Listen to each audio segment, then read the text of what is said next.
ఉన్నారు. అదేవిధంగా రాకా సుధాకర్ గారు కూడా జాయిన్ అవుతారు. ముందుగా సాయి గారు నమస్కారం. జీ తెలుగు న్యూస్ కోసం సమయం కేటాయించిన ధన్యవాదాలు సార్. సార్ ఎట్లా చూస్తారు? ఒకటైతే లాస్ట్ 2-3 డేస్గా అంటే నిన్నటి నుంచి జరుగుతున్న పరిణామాలు చూస్తే భారతీయ జనతా పార్టీ క్యాడర్ అయితే సరిగా రిసీవ్ చేసుకోలేదు, ట్రోల్ చేస్తున్నారు అందరినీ. ఎట్లా ఇప్పుడు వాళ్ళని శాంతింపజేయడం ఎట్లా, జరిగిన పరిణామాల్ని క్యాడర్కి అర్థమయ్యే విధంగా చెప్పడం ఎట్లా? ఇక్కడ ప్రాక్టికల్ కాన్సెప్ట్ ఏంటంటే భారతీయ జనతా పార్టీలో పుట్టి భారతీయ జనతా పార్టీలో పెరిగినటువంటి కార్యకర్త ఎవడు అసంతృప్తి వ్యక్తం చేయడం, ఇదంతా అభిమానులు అంటే భారతీయ జనతా పార్టీ సిద్ధాంతాల మీద అభిమానం పెంచుకున్నటువంటి సోషల్ మీడియా వ్యక్తులు. వీళ్ళు భారతదేశం బాగుపడాలి ఇట్లాంటి కోరికతో ఉండేటటువంటి వీళ్ళకి ఆర్ఎస్ఎస్ విధానం అంటే ఏంటో, భారతీయ జనతా పార్టీ విధానం అంటే ఏంటో తెలియదు. కాబట్టి వీళ్ళు వ్యక్తి పూజకు అలవాటు పడ్డారు. భారతీయ జనతా పార్టీ కానీ ఇప్పుడు మీరు అంటున్నట్టు ఇక్కడ ఒక పాయింట్, సారీ మిమ్మల్ని ఇంటరప్ట్ చేస్తున్నందుకు, ఓన్లీ ఆర్ఎస్ఎస్ అనుబంధమే ఉంటే భారతీయ జనతా పార్టీ అధికారంలోకి రాదు. సంఘ్ దానిలో పనిచేసిన వాళ్ళు, సోషల్ మీడియాలో అభిమానం పెంచుకున్న వాళ్ళు ఓట్ చేస్తేనే కదా. ఇప్పుడు మరి అసెంబ్లీ ఎన్నికలు చూసాం, తెలంగాణలో 14% వచ్చింది, అంతకుముందు 6%. కానీ పార్లమెంట్ వచ్చేసరికి 30%తో కాంగ్రెస్తో ఎన్ని సీట్లు రావాలో అన్ని గెలిచారు. ఇక్కడ తెలంగాణలో భారతీయ జనతా పార్టీ అధికారంలోకి రావాలంటే 37-38% ఓటు రావాలంటే పాత కార్యకర్తలు ఫుల్ టైం ఇంకా మేము ఏం చేసినా బీజేపీకి ఓటేస్తాం అనే వాళ్ళు సరిపోదు కదా. ఈ సోషల్ మీడియా టైగర్స్ కూడా కావాలి కదా, వాళ్ళని కూడా సాటిస్ఫై చేయాలి కదా. దానికే మనం ఒక స్థాయికి పోయాక ఒక ఇగోస్ పెరుగుతాయి. మనం 4 పోస్టులు పెట్టి 4 లైకులు వచ్చి 4 కామెంట్లు వచ్చి 4 షేర్లు రాగానే వచ్చే వాళ్ళు కాదు ఒరిజినల్ కార్యకర్త. భారతీయ జనతా పార్టీ ఒక విధాన నిర్ణయం తీసుకుంది అంటే దాని వెనకాల ఒక మూలం ఉంటది అన్నటువంటిది కనిపెట్టగలిగిన వాడు నిజమైన కార్యకర్త అవుతాడు. ఇప్పుడు వేసిన 35% ఓటర్లు సోషల్ మీడియాలో పోస్టులు పెట్టేవాళ్ళు కాదు. వాళ్ళు భారతీయ జనతా పార్టీ సిద్ధాంతం తెలిసిన వాళ్ళు, విధానం తెలిసినటువంటి వాళ్ళు, అది వస్తే బాగుపడతామని తెలిసినటువంటి వాళ్ళు. వాళ్ళు వీళ్ళ పోస్టులు చూసి కొంతమంది ఇన్స్పైర్ అవ్వచ్చాం, వీళ్ళ పోస్టుల వల్లే వాళ్ళందరూ మారల. వాళ్ళందరి మనసులో ఉన్న ఆలోచనలకు వీళ్ళు ఒక పార్ట్ అయ్యారు కానీ వీళ్ళ వల్ల వాళ్ళు మారలేదు. ఇక్కడ పాయింట్ ఏంటంటే ఏదైతే భారతీయ జనతా పార్టీకి సంబంధించి ఇప్పుడు అసలు రామచంద్రాన్ని వ్యతిరేకించడానికి ఏంటి కాదని నాకు అర్థం కాలేదు. ఇప్పుడు ఈటెల రాజేంద్ర ఉన్నారంటే ఆయన బయట నుంచి వచ్చాడు, లోపల అందరినీ కలుపుకెళ్ళడం అనేటటువంటిది కొంత టైం తీసుకుంటుంది. అలాగే పార్టీలో అరవింద్ ఆయన కాంగ్రెస్ పార్టీ నుంచి వచ్చినోడు, వీళ్ళకి సంబంధించినటువంటి అవమానించట్లేదు. వాళ్ళు దీనికి పోటీ పడ్డారన్నది కూడా పేపర్లలో రాయడమే తప్పించి వాళ్ళు మేము వీళ్ళతో పోటీ పడుతున్నామని నేను ఏమన్నా నామినేట్ చేయడానికి వాళ్ళు ముందుకొచ్చారా? రాలేదు కదా.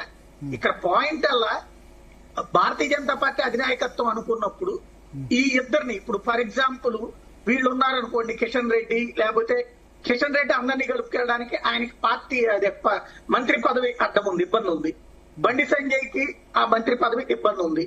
ఇప్పుడు అరవింద్ గాని లేకపోతే గనక ఈ డికే అరుణ గాని ఈటెల రాజేందర్ పాత వాళ్ళని కలుపుకెళ్లడం కష్టం.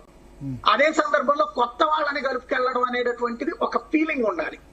ఆ ఫీలింగ్ ఇద్దరి మధ్యన అనుసంధానంగా రామచంద్రరావు లాంటి వాడు పనికొస్తాడు అన్నటువంటిది పార్టీ అధినాయకత్వం ఆలోచించిందని ఎందుకు అనుకోకూడదు? దాంట్లో అతన్ని వ్యతిరేకించాల్సిన అవసరం ఏంటి అనేది నాకు అర్థం కాదు.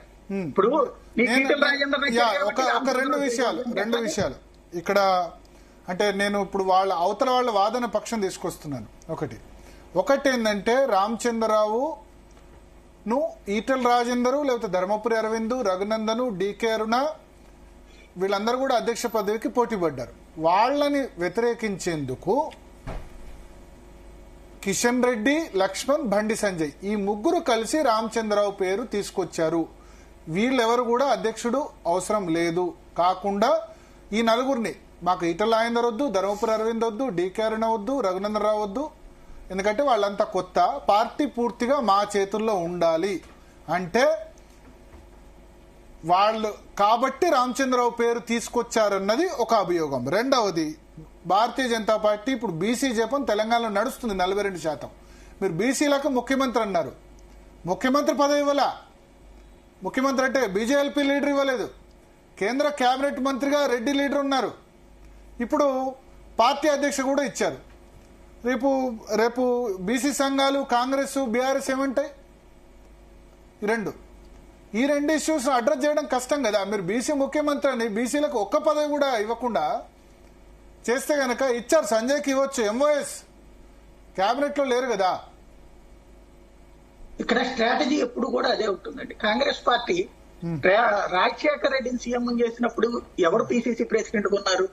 డి శ్రీనివాస్. అట్లాగే ఇప్పుడు అదెందుకు అనుకోకూడదు? ఈటల రాజేంద్ర లేకపోతే కనుక బీసీ నాయకుడిని సీఎం చేయడం కోసం ఇక్కడ ఈ టైంలో రామచంద్రరావు లాంటి వాళ్ళు ముందు పెట్టారని ఎందుకు అనుకోకూడదు? సీఎం చేసినప్పుడు పీసీ చేశారు, సీఎం లేదు కదా ఇప్పుడు, సీఎం అవకాశం లేదు కదా, ఎప్పుడో చేస్తారు. చూడండి, నాకు తెలిసి భారతీయ జనతా పార్టీలో కిషన్ రెడ్డి చెప్పాడనినో, బండి సంజయ్ చెప్పాడనినో, లేకపోతే ఇంకోళ్ళు చెప్పారని వాళ్ళ అధినాయకత్వం మారిపోయేటట్టయితే వాళ్ళ మాటలే ఇష్టం వచ్చినట్టు నెగ్గాయి కదా.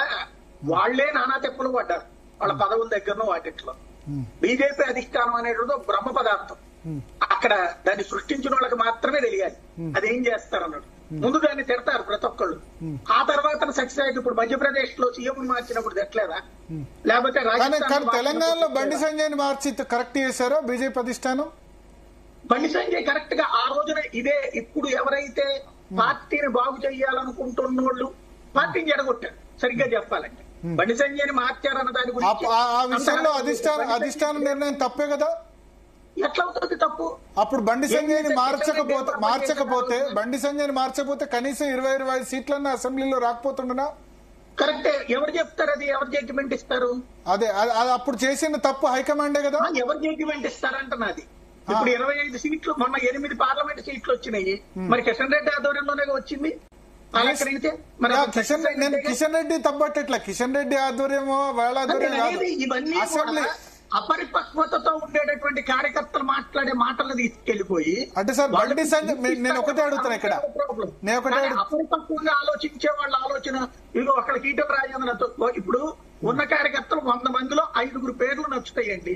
5గురిలో మనకి నచ్చని వాళ్ళు మిగతా వాళ్ళు ఎవరు వస్తే వాళ్ళందరూ పనికి మాలినోళ్ళు లేకపోతే డమ్మీలు అని కొట్టుకుంటుంటే ఇప్పుడు బండి సంజయ్ ఉన్న 8 సీట్లే వచ్చేవా? జర్నలిస్ట్ గా మీ అసెస్మెంట్ 8 సీట్లే వచ్చేవా? ఇంకో 10 వచ్చి ఉంటాయి అనుకుంటా. నేనైతే ఇంకో 10 గ్యారంటీకి వచ్చాయి అనుకుంటా. 18 సీట్లు అయితే మరి ఒక నిమిషం, ఇక్కడ ఒక పాయింట్ సార్, సారీ మిమ్మల్ని పదే ఇంటరప్ట్ చేస్తున్నాను, ఎందుకంటే నేను కార్యకర్తల యాంగిల్ నుంచి క్వశ్చన్ అడుగుతున్నాను. నా క్వశ్చన్ కాదు, అది కాదు, ఎందుకంటే కార్యకర్తలు ఇవన్నీ సోషల్ మీడియాలో సందేహాలు అడుగుతున్నారు కాబట్టి 8 సీట్లు ప్లస్ 10 అంటే 18 సీట్లు వస్తే గనక ఇవాళ కింగ్ మేకర్ కింగ్ అయ్యేది కదా భారతీయ జనతా పార్టీ. కాంగ్రెస్ కి 64 సీట్లు వచ్చాయి, ఆ 10 సీట్లు కాంగ్రెస్ లో పోయినాయి అనుకోండి, కాంగ్రెస్ కి 54 వచ్చాయి అనుకోండి, ఇవాళ రేవంత్ రెడ్డి బీజేపీ క్లోజ్ అంటారు కాబట్టి ఏమైనా జరిగేది కదా. 18 సీట్లు వస్తే భారతీయ జనతా పార్టీ అధికారంలోకి, అరే మణిపూర్ లో గోవాలో ఎన్ని సీట్లతో అధికారంలోకి వచ్చింది చూశారు కదా. సాంప్రదాయం అయ్యేదని కూడా ఎందుకు అనుకోకూడదు? ఏమంటారు? ఎవరికి మద్దతు ఇవ్వాలా? బీఆర్ఎస్ కి మద్దతు ఇవ్వాలి. బీఆర్ఎస్ బీజేపీకి మద్దతు ఇవ్వచ్చు అంటారా? పక్కకెళ్ళినట్టు అయిపోతుంది. నేను అనేది బీఆర్ఎస్ బీజేపీకి మద్దతు ఇచ్చేది కవితను అరెస్ట్ చేసినప్పుడు విలీనమే. కవితను చెప్పింది నేను పార్టీని విలీనం చేస్తాను. భారతీయ జనతా పార్టీ తీసుకుని ఉంటే ఢిల్లీలో ఆమ్ ఆద్మీ పార్టీకి 27 సీట్లు వచ్చి 31 సీట్లు వచ్చినప్పుడు తీసుకుని ఉండాలి కదా బీజేపీ. ఇవ్వలేదు అప్పుడు ఆమ్ ఆద్మీ 3 అధికారం కోల్పోయింది. ఆమ్ ఆద్మీ ఇవ్వలేదు, ఆమ్ ఆద్మీ ఇవ్వలేదు, అప్పుడు కాంగ్రెస్ సపోర్ట్ తీసుకుంది ఆమ్ ఆద్మీ. అదే అనేది ఆ రోజున భారతీయ జనతా పార్టీకి 31 వచ్చి తీసుకోలేదే. కాంగ్రెస్ నుంచి 2 యువతలకు వచ్చేస్తానన్నా కూడా వాళ్ళు అట్లా మైనార్టీ ప్రభుత్వాలు నడపాలనుకుంటే కనుక చాలా నడపచ్చు, చాలా చోట్ల నడపచ్చు. అట్లా నడిపే ఉద్దేశం ఉన్నట్టు కాదు. ఇక్కడ బేసిక్ కాన్సెప్ట్ ఏంటంటే బండి సంజయ్ అనేటటువంటి వ్యక్తిని గురించి ఆ రోజున ఏది వ్యక్తి పూజకు అలవాటు పడిపోయి అతని కోసం పార్టీని డ్యామేజ్ చేశారు. ఇప్పుడు మళ్ళీ సేమ్ పార్టీ ఎదుగుతున్న ప్రతిసారి కూడా నా ఇష్ట ప్రకారం పార్టీ నడవట్లేదు, నాకు నచ్చిన నాయకుడు ఇక్కడ అభ్యర్థిగా దొరకట్లేదని చెప్పేసి అధ్యక్షుడు అవ్వట్లేదు అనేసి నా భుజం మీద చేసేవాడు అధ్యక్షుడు అవ్వాలి, నన్ను గుర్తించేవాడు అధ్యక్షుడు అవ్వాలి. అది నాకు ఈటల రాజేంద్ర నచ్చితే నేను డీకే అన్నది తిడతా, లేకపోతే నాకు గనక బండి సంజయ్ నచ్చితే గనక ఈటల రాజేంద్రని తిడతా. ఇది కార్యకర్త ఎట్లా అవుతారు వాళ్ళు? అక్కడే పార్టీని వీళ్ళు నాశనం చేస్తున్నారు. ఎదిగే పార్టీని ప్రజలు నమ్ముతున్నారు, ప్రజలు అంగీకరిస్తున్నారు. ఈ తప్పుడు ప్రచారం కాంగ్రెస్ ఓటు చేశారు, లేకపోతే వాళ్ళెవరు కమ్యూనిస్టులు చేశారో, లేకపోతే కనుక బీఆర్ఎస్ చేసిందంటే ఒక అర్థం ఉంది. కానీ వాళ్ళు ఈ పోస్టులు పెడితే దాంట్లో వీళ్ళందరూ దూరిపోయి వీళ్ళ ఫీలింగ్స్ అక్కడ వ్యక్తం చేస్తే వాళ్ళు వాళ్ళ నాయకత్వాల విషయంలో వాళ్ళు గొడవ పడట్లా. కేసీఆర్ కేటీఆర్ గురించినో, రేవంత్ మహేందర్ రెడ్డి గురించినో, వీళ్ళు మాత్రం వీళ్ళ పార్టీ గురించి నెగిటివ్ కామెంట్స్ చేస్తుంటే వాళ్ళ ట్రాప్ లో పడినట్టు కదా. ఓకే ఓకే దేవిక గారు